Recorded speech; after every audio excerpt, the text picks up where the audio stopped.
கடலூர் பாடலீஸ்வரர் கோவில் வைகாசி திருவிழாவில் பக்தர்கள் ஏராளமானோர் கலந்து கொண்டனர். கடலூரில் உள்ள பாடலீஸ்வரர் கோவில் வைகாசி திருவிழா கடந்த 6ஆம் தேதி கொடியேற்றத்துடன் துவங்கியது. முக்கிய நிகழ்ச்சியான பெரிய நாயகி அம்மன் தவமிருந்த வரலாற்றை பறைசாற்றும் வீதி உலா வெகு விமர்சையாக நடந்தது. அம்மன் சயன அலங்காரத்துடன் கற்பக விருட்சிக வாகனத்தில் ஊர்வலமாக வந்து பக்தர்களுக்கு காட்சியளித்தார்.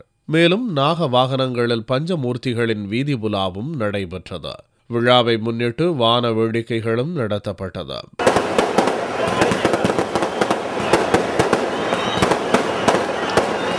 இந்த வைகாசி திருவிழாவில் கடலூர் மாவட்டம் மட்டுமின்றி சுற்றுவட்டார பகுதியைச் சேர்ந்த பக்தர்கள் ஏராளமானோர் கலந்து கொண்டு சுவாமி தரிசனம் செய்தனர்.